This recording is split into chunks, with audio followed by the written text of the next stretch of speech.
Queridos, a paz do Senhor Jesus a todos. Hoje, lição de número 10, o ministério de mestre ou doutor. Essa nossa lição está dividida em três tópicos principais que são Jesus, o mestre por excelência, o ensino das escrituras na igreja do primeiro século e a importância do dom ministerial de mestre. O nosso objetivo geral da lição é retratar a missão do ministério de mestre. Mestre, segundo o dicionário comum da língua portuguesa, diz que é uma pessoa que ensina, é o docente, é o professor, é a pessoa que domina determinado assunto ou profissão. E mestre também no dicionário, e doutor também no dicionário significa mestre, aquele que ensina, indivíduo que recebeu o maior grau universitário. Então, Jesus, o mestre por excelência, ou seja, o mestre no mais alto grau, o mestre na superioridade. Então são três subtópicos também esse tópico, que é o mestre da Galileia, o mestre divino e o mestre da humildade. O mestre da Galileia, em Mateus 4, 23, vai dizer assim: E percorria Jesus toda a Galileia, ensinando nas suas sinagogas e pregando o evangelho do reino e curando todas as enfermidades e moléstias entre o povo. Então Jesus, ele percorria toda a Galileia ensinando e pregando. Mateus 7, 28 e 29 diz assim: E aconteceu que, concluindo Jesus este discurso, a multidão se admirou da sua doutrina. Olha que a palavra doutrina significa estudo. Porquanto os ensinava como tendo autoridade e não como os escribas. O segundo subtópico, o mestre divino, João capítulo 3, versículos 1 e 2 diz assim: E havia entre os fariseus um homem chamado Nicodemos, príncipe dos judeus, e foi ter de noite com Jesus e disse-lhe: Rabi, bem sabemos que és mestre vindo de Deus, porque ninguém pode fazer estes sinais que tu fazes se Deus não for com ele. Veja bem, Jesus é reconhecido como mestre por um mestre de Israel, um fariseu aqui chamado Nicodemos, doutor da lei, mestre da lei, conhecedor da lei, sabedor da lei. Ele como mestre, reconheceu Jesus como mestre, chamou Jesus de Rabi. Rabi significa mestre. E terceiro subtópico, o mestre da humildade. João capítulo 13, versículos 4 e 5. Levantou-se da ceia, tirou as vestes e tomando uma toalha, cingiu-se. Aqui está falando de Jesus, tá? Depois deitou água numa bacia e começou a lavar os pés aos discípulos e a enxugar-lhes com a toalha com que estava cingido. Então Jesus, aqui é chamado de lava-pés, ele levantou-se da ceia, eles participaram da ceia, Jesus se levantou, se cingiu com a toalha, colocou água numa vasilha e começou a lavar os pés dos discípulos. João capítulo 13, versículos de 13 a 15 também diz assim: Vós me chamais mestre e Senhor, e dizeis bem, porque eu sou. Então, realmente, Jesus era mestre, Jesus era Senhor, ou Jesus é mestre e Jesus é Senhor. Ora, se eu, Senhor e mestre, vos lavei os pés, vós deveis também lavar os pés uns aos outros. Então, se Jesus deu exemplo, nós temos que seguir o exemplo. Porque eu vos dei o exemplo para que, como eu vos fiz, façais vós também. Então Jesus nos deu o exemplo para que nós possamos fazer da mesma forma como ele fez. Tudo que ele fez foi para nos dar exemplo. Então nós temos que seguir todos os seus exemplos. O resumo desse tópico diz assim: Jesus, o mestre da Galileia, é reconhecido em o Novo Testamento tanto como o mestre divino quanto o mestre da humildade. O ensino das escrituras na igreja do primeiro século.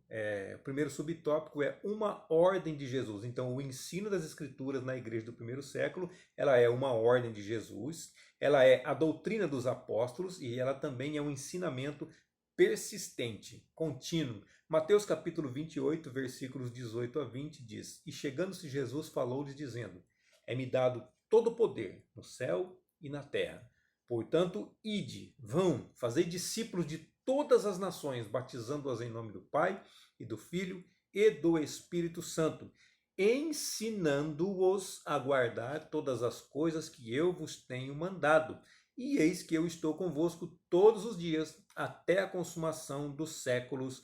Amém. Então Jesus chegou e disse assim: todo poder me foi dado, no céu e na terra. Eu tenho poder em todos os lugares. Então eu, com todo esse poder, envio vocês para que vocês vão e façam discípulos para mim. Jesus dizendo fazer discípulos para ele. Nós, não é fazer discípulo, não é eu fazer discípulo para mim. Eu tenho que fazer discípulo para o Senhor Jesus. Você tem que fazer discípulo para o Senhor Jesus, não é para a igreja, não é para o pastor, não é para... Não, é para ele, tá ok? Então Jesus deu ordem, o Todo-Poderoso deu ordem para que nós façamos discípulos para ele, ensinando-os a guardar todas as coisas que eu vos tenho mandado. Como que nós vamos saber as coisas que Jesus tem mandado?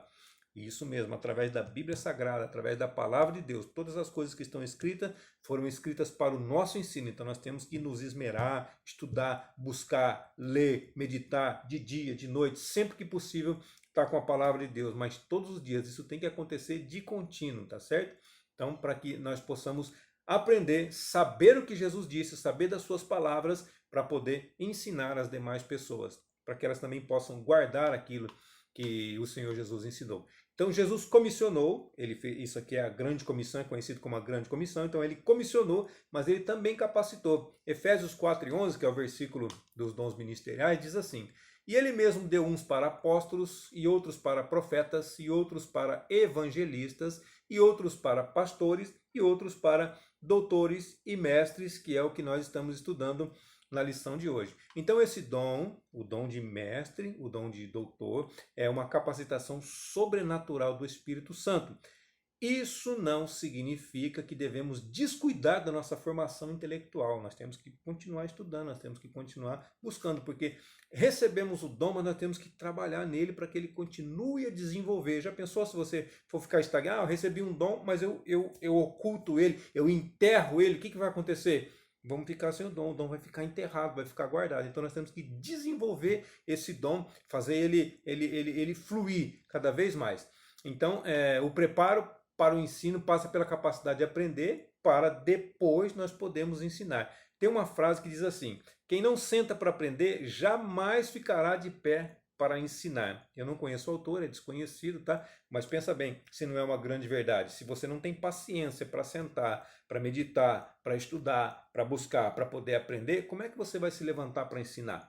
Ah, mas o Espírito Santo vai nos fazer lembrar. Peraí, fazer lembrar é alguma coisa que você sabe. Não é alguma coisa que você vai vir de estalo.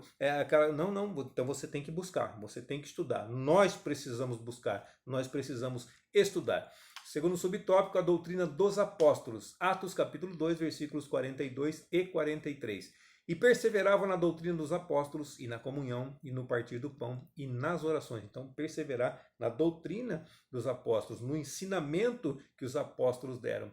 E em toda a alma havia temor, e muitas maravilhas se faziam, maravilhas e sinais se faziam pelos apóstolos. Então, a doutrina dos apóstolos se refere ao conjunto de ensinos de Cristo ministrado por eles. Então Cristo ensinou e eles continuaram ensinando. Jesus ensinou, eles ensinaram e nós ensinamos, e assim por diante, uma geração após a outra. Doutrinas são todo o ensino de Jesus Cristo. Toda a Bíblia Sagrada é objeto de ensino.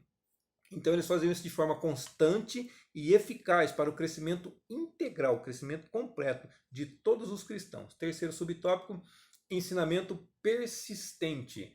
A igreja começou nas casas, né? Não foi já templos como nós vemos nos dias atuais. Então ela começou nas casas, onde o ensino era ministrado a pequenos grupos. Então entrava numa casa, reunia-se algumas pessoas e faziam os estudos da palavra de Deus. Não dava para reunir muita gente devido a localização a ser apertada, a ser pequena, o espaço pouco. Então eram poucas pessoas de princípio.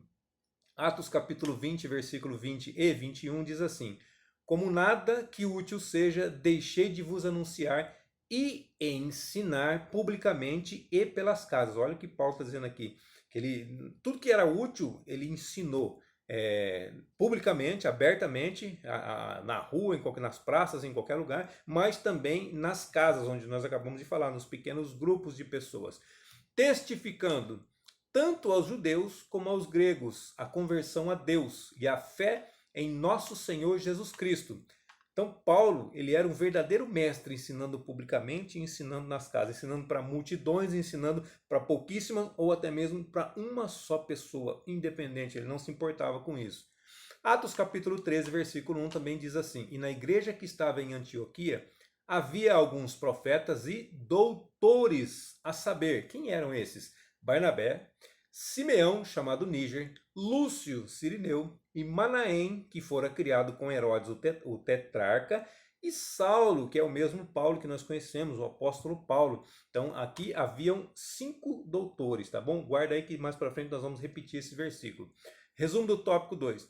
O ensino na igreja do primeiro século foi ordenado por Jesus para os apóstolos ensinarem persistentemente, insistentemente, continuamente. Terceiro tópico, a importância do dom ministerial de mestre.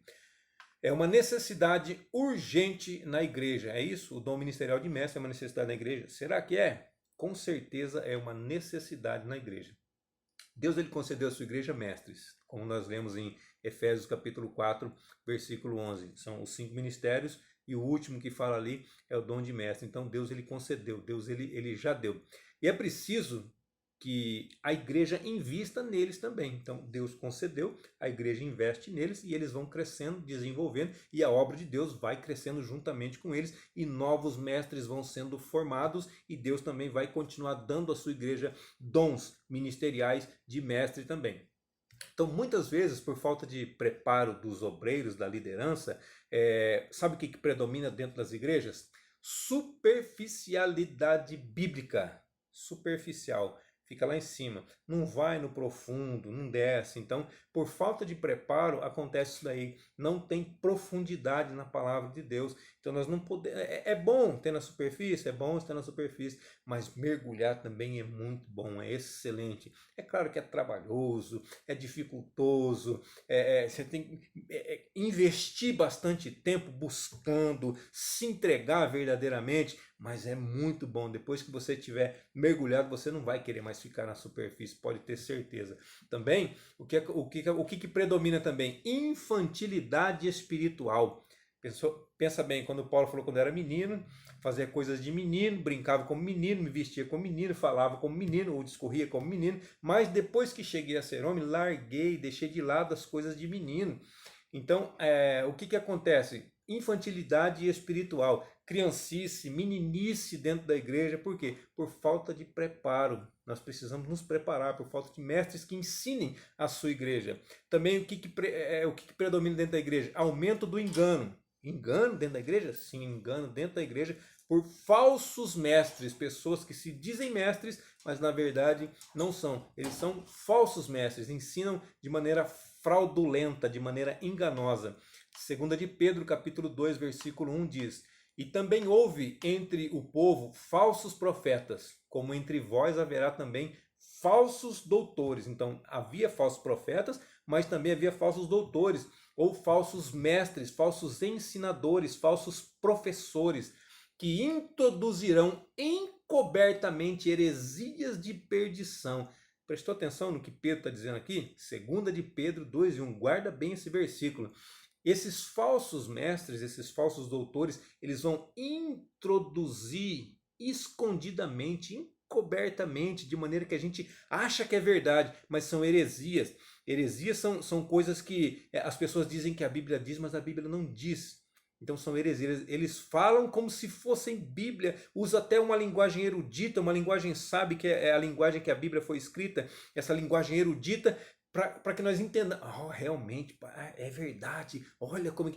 Porque nós não conhecemos, então nós achamos que é verdade. Mas, heresias de perdição vai sendo introduzida ocultamente, de maneira bem de levinha, bem como se fosse realidade. E negarão o Senhor que os resgatou. Então começa devagarzinho, depois chega ao ponto de negar o Senhor que nos resgatou. Tá ok? Trazendo sobre si mesmos repentina perdição. Então eles vão trazer, aqueles que estão ensinando vão trazer sobre eles mesmos repentina destruição, e aqueles a quem eles enganaram também vão acabar sendo destruídos. Cuidado, temos que tomar muito cuidado. Então esse dom é para a igreja amadurecer e é também para desmascarar os falsos ensinos ou os falsos ensinadores. Segundo subtópico, a responsabilidade de um discipulado contínuo. não é simplesmente concluir o discipulado, se batizar e pronto, acabou. Agora eu já sou um cristão, agora eu já sou uma pessoa salva. Não é só isso, irmão, porque a Bíblia diz assim: quem crê e for batizado será salvo. Então eu já criei, já fui batizado, já fiz o discipulado, então já está tudo certo. Não, não para por aí. Nós somos chamados por Cristo para ser discípulos por toda a vida, para ser seguidor de Cristo por toda a vida. Então, conforme conforme o tempo ia passando, Cristo ia dando mais revelações aos seus discípulos. É isso que nós precisamos ter. Nós começamos com o discipulado, vem um curso de teologia básico, vem um médio, vem um bacharel, e assim por diante nós vamos crescendo, nós vamos desenvolvendo. É um aprendizado diário, permanente e contínuo, tanto para quem ensina como para quem aprende. Terceiro subtópico, requisitos necessários ao mestre. Primeiro, ser salvo em Cristo, ou seja, eu tenho que ter certeza da minha salvação. Se eu não tenho certeza da minha salvação, como é que eu vou ensinar outra pessoa? Como é que eu vou falar de Jesus para outra pessoa? Como é que eu vou falar sobre Bíblia para outra pessoa? Eu nem tenho certeza, eu nem sei, será que eu sou salvo mesmo? Será que eu não sou salvo? Então, primeiro requisito necessário, básico para um mestre, tem que ter certeza da sua salvação. Segundo, tem que ter o hábito de ler. Puxa vida, no Brasil nós não temos o costume de ler. Pensa bem, se a liderança não tiver o costume de ler, não incitar o povo, não ensinar o povo, não ajudar o povo a ler, o que vai acontecer? Os liderados também vão continuar sem ler. Porque já que o brasileiro não tem esse hábito, se nós não formos de alguma forma incentivados a fazer, nós não vamos fazer com certeza, porque tem muita gente que tem várias Bíblias dentro de casa, só que leitura que é bom, nada. Para você ter uma ideia, a Bíblia é o livro mais vendido no mundo, porém é o menos lido. Já pensou? Vende muito, mas lê-se pouco, infelizmente. Então nós temos que ter o hábito de ler, não somente ler, mas estudar, meditar. Paulo levava tanto a sério isso, que olha aqui, ó, 1 Timóteo capítulo 4, versículo 13. Persiste em ler, exortar e ensinar, até que eu vá. Então, 2 Timóteo capítulo 4, versículo 13, também diz, ó, 1 Timóteo 4 e 13 e 2 Timóteo 4 e 13, olha aqui. Quando vieres, traze a capa que deixei em Trode, em casa de Carpo, e os livros e principalmente os pergaminhos, que na verdade ele estava pedindo aqui a Bíblia Sagrada, só que como era diferente lá para eles, né, ainda era em pergaminhos, depois que ela chegou na condição atual que nós temos hoje, que são todos os livros em um só. Então Paulo ele queria continuar lendo os livros. Paulo já estava condenado de morte, irmão. Já estava perto do fim da sua vida. E ele queria que trouxesse os livros, e ele queria que trouxesse os pergaminhos. Ele queria continuar estudando, continuar aprendendo, continuar buscando, continuar sabendo cada vez mais. Olha só, então, ter preparo intelectual, aliás, um outro ponto, ter preparo intelectual. Então a Bíblia é um instrumento de trabalho do ensinador cristão. Nós precisamos ter um preparo intelectual, nós precisamos ter um estudo. Ah, vou descer, mas eu já estou numa certa idade. Irmão, não tem idade. Paulo já tinha seus 60 anos aqui, ainda queria continuar aprendendo, queria continuar estudando. Já estava condenado à morte, queria continuar estudando, queria continuar lendo, meditando na palavra de Deus. Então nós também temos que ter esse desejo, temos que levar a sério isso daí. Então a Bíblia é um instrumento de trabalho cristão. O mestre, o doutor, precisa compreender o mundo da Bíblia. O que é o mundo da Bíblia? Questões culturais, questões linguísticas, questões exegéticas, questões geográficas e etc, etc, etc. Nós precisamos entender, saber que ela não foi escrita diretamente para nós, foi indiretamente para nós. Então foi escrita num contexto judaico, com costumes judaicos, naquela localização geográfica. Então nós temos que entender tudo isso aí para poder fazer uma exegese boa, para poder passar para as demais pessoas, para não trazer também heresias, falsos ensinos da palavra de Deus como mestres. Também, o que o mestre precisa ter? Ter um coração em chamas, um coração ardente. Nós podemos utilizar todos os meios de comunicação, nós podemos usar as tecnologias, os avanços da ciência para alcançar a mente e os corações das pessoas na atualidade. Mas nós só vamos ter êxito se nós tivermos o coração ardente por alma, se nós quisermos realmente que as almas sejam salvas, e também amor pelo Cristo da cruz, aquele que se entregou por nós, aquele que morreu por nós, aquele que se fez pecado por nós. Então nós precisamos ter um coração em chama, nós precisamos amar as almas, nós precisamos amar a Cristo. Já lemos Atos 13:1 e agora vamos repetir. Lembra que eu falei para você guardar? É agora. E na igreja que estava em Antioquia havia alguns profetas e doutores, a saber, Barnabé e Simeão, chamado Níger, e Lúcio, Cirineu e Manaém, que foram criados com Herodes, o tetrarca, e Saulo. Aqui eu não fiz a conta, mas vamos contar de novo. Havia alguns profetas, a saber, Barnabé, Simeão, Lúcio, Manaém e Saulo. Então haviam cinco doutores na igreja de Antioquia. Então, pelos meus cálculos, segundo esse versículo que nós lemos, havia 5. Se haviam 5, o Espírito Santo, se você continuar lendo, você vai ver que o Espírito Santo pediu para separar 2. Separou 2 e foram enviados. Então ficou quantos? Ficou 3. Então, dentro da igreja de Antioquia, Antioquia eu quero dizer para você que era uma cidade. Era uma cidade, desculpa, ela era uma cidade, ela era a terceira maior do Império Romano. E ela era habitada por 500 mil de habitantes. Então, 500 mil de habitantes, ficaram 3 doutores. Tinha 5, ficaram 3. Então, vamos dizer que cada 500 mil habitantes, cada 500 mil de habitantes, tem que haver 3 doutores. Nós estamos na cidade de Campinas aqui. Eu estou falando para vocês da cidade de Campinas. Aqui em Campinas tem 1,5 milhão de habitantes, ou 2 milhões de habitantes. Há uma divergência aí entre 1,5 milhão e 2 milhões. Então, se cada 500 mil são 3, se Campinas houvesse 1,5 milhão de habitantes, seriam 9. Teríamos que ter 9 mestres, 9 doutores dentro dessa cidade. Quantos nós temos? Já parou para pensar? Se for 2 milhões, nós teríamos que ter 12. E agora? Quanto nós temos? Quantas pessoas nós temos capacitadas nesse nível de mestre, de doutorado? Quantas pessoas são? É difícil, né? É difícil de imaginar, eu nem imagino, mas fica essa pergunta para que nós possamos raciocinar. E também o resumo diz assim: o dom ministerial de mestre é uma necessidade para a igreja local e uma responsabilidade para um discipulado permanente. Nossa conclusão: precisamos desfazer a ideia de que estudando esfriaremos na fé. Isso é uma ideia antiga, tá? Que vem lá de trás. Não podia estudar, algumas igrejas proibiam de estudar porque a pessoa ia esfriando na fé. 2 homens muito bem preparados na Bíblia. Moisés lá no Antigo Testamento e Paulo aqui no Novo Testamento. São as pessoas de maiores quantidades de escritos na Bíblia Sagrada. Moisés escreveu todo o Pentateuco, dentre algumas outras coisas, escreveu um salmo também.